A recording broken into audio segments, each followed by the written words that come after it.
Здравейте, уважаеми зрители! Предаваме от китото българско село Арнаудово. То се намира на Черноморието и е една от най-прекрасните туристически дестинации благодарение на усилията на кмета на селото господин Пътко Арнаудов, който е превърнал този черноморски кът в оазис. Какво ще ни разкажете за забележителностите и на какво разчитате да доведе туристи този сезон? Вижте, тук има един основен проблем. Това е бриза. Виждате как духа, цигарата съответно гори по-бързо и пушиш по-малко, отколкото трябва да пушиш. Тоест бриза е враг на цигарите. Сега исках да ви покажа делфинариума. Той е открит, защото делфините така или иначе не идват през деня, те идват нощно време по суша. А дали ще можем да видим някой делфин? Ами чакайте да видя. Хоп, ето там. Видяхте как скочи делфина? Видяхте, нали? Между другото се носят легенди за красотата на морската градина на село Нека да ви Арнаудово. покажа морската градина. Само преди това ще ви помоля, нали, 130 лева да дадете за вас и за оператора, значи 280 лева за делфинариума, който посетихме току-що. А между другото, ако искате да отстреляте делфин, може да си платите още 250 лева. Значи това е прословутата морска градина на Арнаудово. Значи това е бетоническата градина на нашото... Ботаническата. Значи има ботаническа градина, но бъдещето е в бетоническите градини. Градина от бетон, това е много смел проект.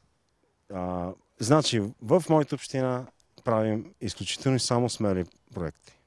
Ние сме смели хора, с смели възгледи за бъдещето, с смели подходи спрямо бетона, желязото и стъклото и с смели визии за огромни, нечовешки по мащаб хотели, плувни станции и метра. Чухме, че има прекрасна лагуна.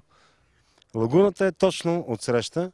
Ние изтласкахме водата на север и на юг към Турция и към Румъния съответно и успяхме да направим прословутата лагуна, която стига до Грузия, която всъщност е пясъчна лагуна и така хората спокойно могат да пренасят наркотици, оръжие и други уловни предмети към Грузия.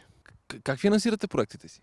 Значи предимно с барони от сивата икономика, също така барон Мюнхаузен помага най-вече с улово и друг вид строителни материали, които използваме, за да може да бъдат по-устойчиви сградите към земетресение. Защо толкова държите на бетона? Защото бъдещето е бетон. Виждате, по цял свят всичко се бетонира с условието, че... А не смятате ли, че някои хора обичат все пак да има и природа?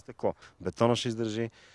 Благодаря ви. Бетона ще живее преди всичко на Черноморието, но и в други курорти, като испанските Това курорти. беше всичко от нас. Радвам се, че се видяхме. Курорти, които използват бетон. Благодаря ви. Също така някъде по английското крайбрежие има бетон, но бетона се е ползвал още от времето на Довиждане. фашизма. Благодаря. Има бункери, които са правени